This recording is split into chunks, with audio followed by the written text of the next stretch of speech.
Hey guys, yeah, another inbox review.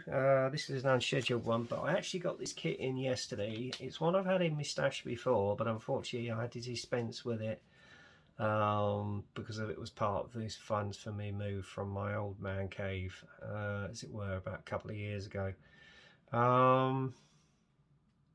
This is an iconic aircraft which is actually in the Royal Air Force's inventory. It's been in service throughout the world in various wars, various air forces, but it was chiefly mainly developed from the Sea Knight helicopter.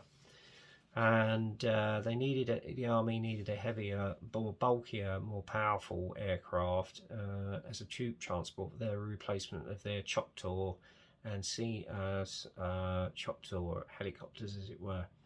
So what I'll do is I'll actually turn it around. You can actually see it there, okay? And it is MH47E Chinook. The actual Chinook itself was developed back in 1961, well 57, and was developed from the Sea Knight as a more sort of slightly bulkier helicopter, and it first entered service with the Army in 1965 and was instantly used over in Vietnam to great success, although they found with the humidity it was having a few issues, so they upgraded the aircraft to the B model and sterling service there. It was also used out in the Iran-Iraq War, and also more notably during the Falklands War, when one only surviving example, which was saved from the Atlantic conveyor being sunk, was used throughout the course of the war, obviously moving goods and guns and everything and troops.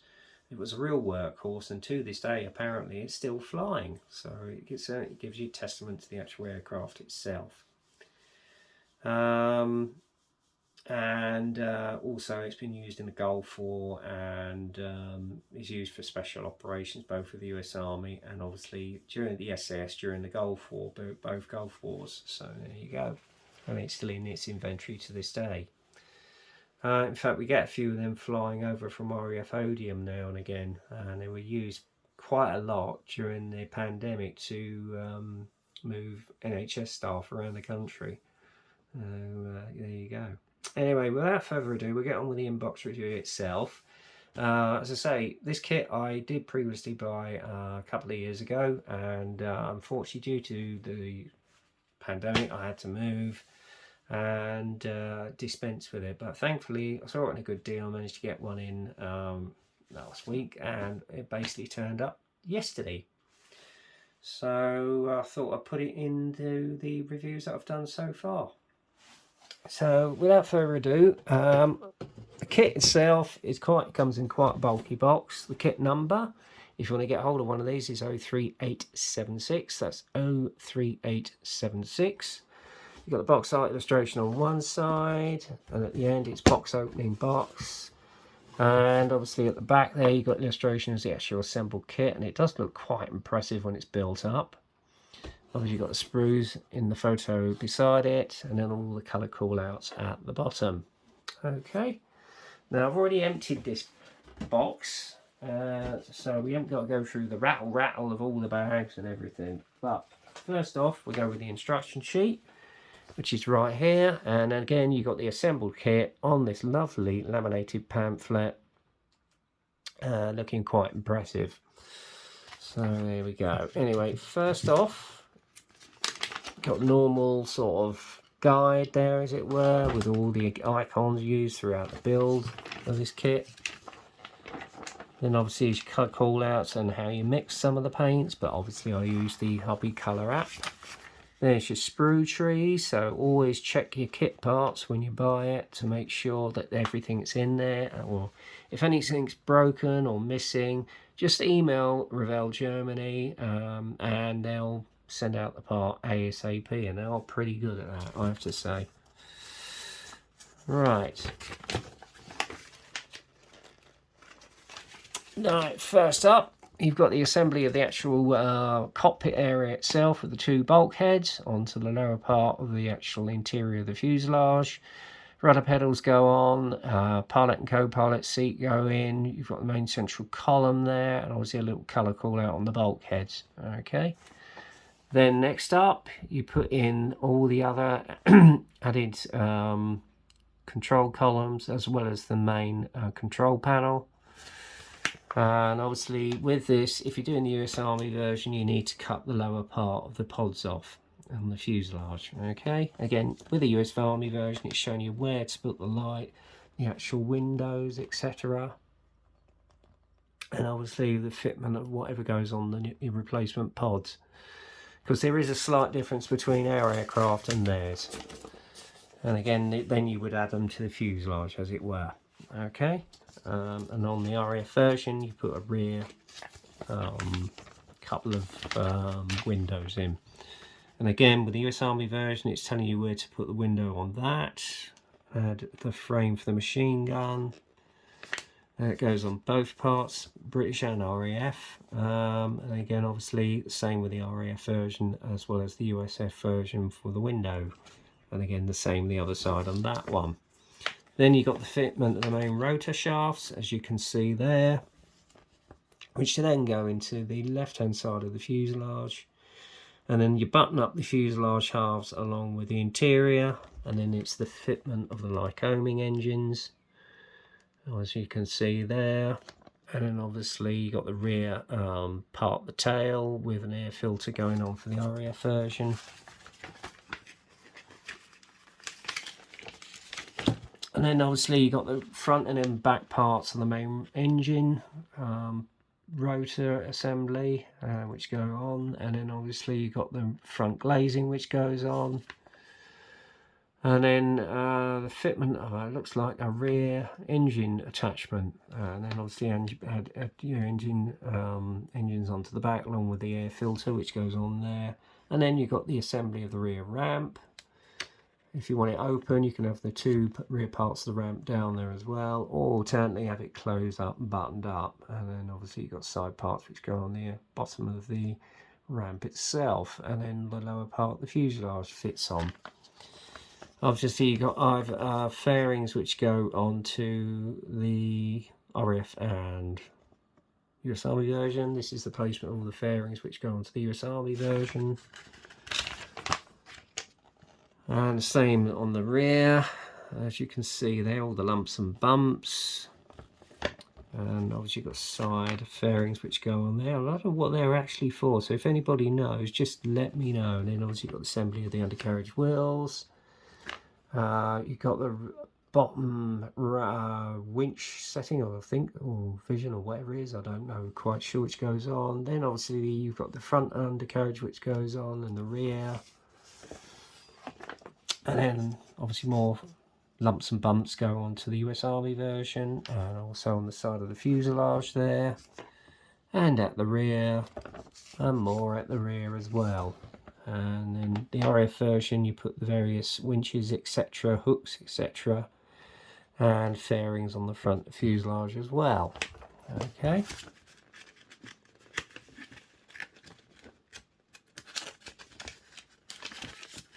Sorry, I'm just trying to get these pages open. It's not easy when you're trying to get them in front of the camera, but there you go.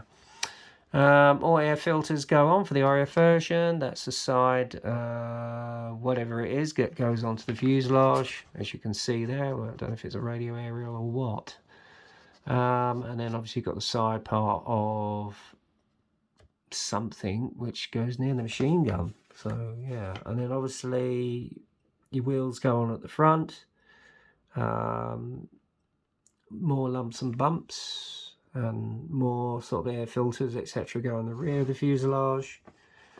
And again, more fairings going on if it's an RAF version and where they're placed.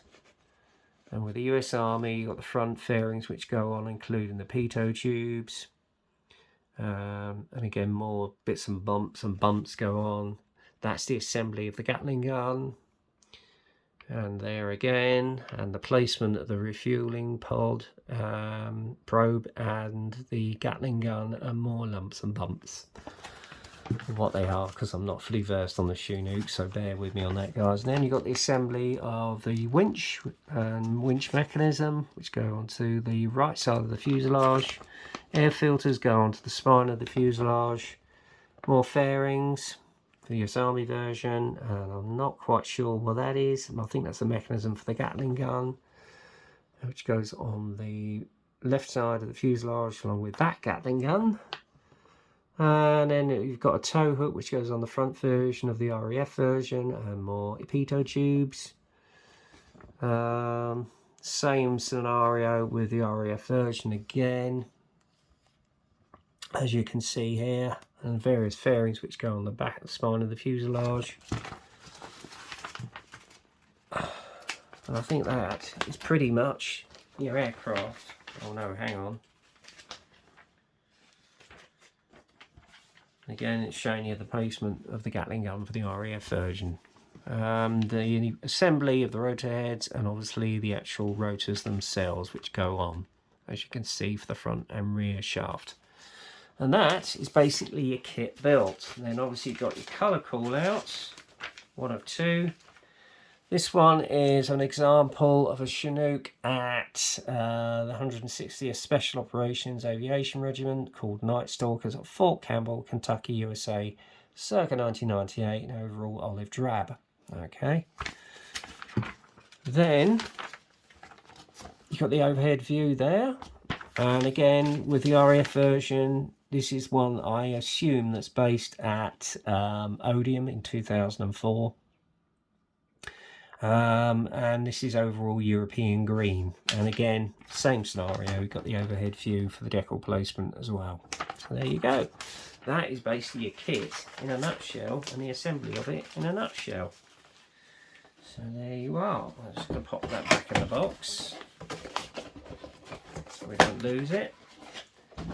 And then first up, you got your fuselage halves. And again, I've just remembered I haven't put the blooming light on, but never mind. You can see all the lovely panel line detail in it. And obviously you've got your rear ramp. There's some nice detail on that as well. You got your fairings, part of the engine and part of the nose assembly there. Your engine fairings. You've got the interior of your fuselage. And there's some nice detail in there, especially in the ramp bay there. And obviously you've got the detail on the main central console, which is moulded on. On the interior of the fuselage, sad to say there's no soundproofing moulded in, and there's an awful couple of weld seams in there, so you're going to have to get a sander in and sand them off. The only other way I would assume you could put in the soundproofing is either use some foil or putty. That's the only thing I can think. So you might have to do your research for the interior, if you can have the rear cargo bay open. So there you go. And that's that really. Actually, I'll show the detail on this side as well, because there's some nice detail there, as you can see, especially with the air filter on the engine bay. So that's very nice. Alright, second sprue. Now obviously if you're doing the US Army version, you've got all the fairings, you've got these shorter fairings on the side. That's your main mechanism for your Gatling gun, I would assume. Lumps and bumps, fairings, etc. And then obviously at the side here you've got your main refueling probe.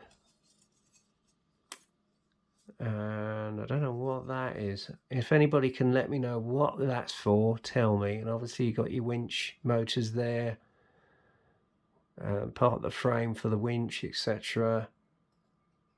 Not quite sure what these are. Yeah, nice level of detail, I have to say. And obviously you've got the run for the machine gun bullets there as well. Right, third sprue. That's the main portions of the rear part, the main tail shaft. There's obviously the interior fairing and some nice detail there for the actual engine motor. There's your air coolant inlets, and obviously the rear winch system again. Pilot seat and co-pilot seat were moulded on seat belts, but to be honest with you, I might source aftermarket on those. There's your various points for the RAF version as well. Your rotor heads, nice level of detail on those. And the cockpit control panel is nicely detailed. Not quite sure what that is. Oh, that's an air inlet. That's the bottom part of your rotor shafts. Fuselage legs there, nicely done, etc, etc. And then obviously you've got your front and rear bulkheads, which are here. If I get them around the other side, you can see a little bit more detail there. And obviously you've got your wheels, which I'm surprised they're not weighted, because this is quite a bulky aircraft when it's on the ground. And then obviously got your blades, rotor blades there, and your rotor heads there as well. So yeah, not a bad kit. And obviously you've got the bottom part of the fuselage there as well. So there you go. Right, and then we've got the perspex. I'm not going to take these out of the bag because otherwise I'll lose them. You got your front cockpit perspex there and nose, and obviously you got your interior windows there, very clear and crisp.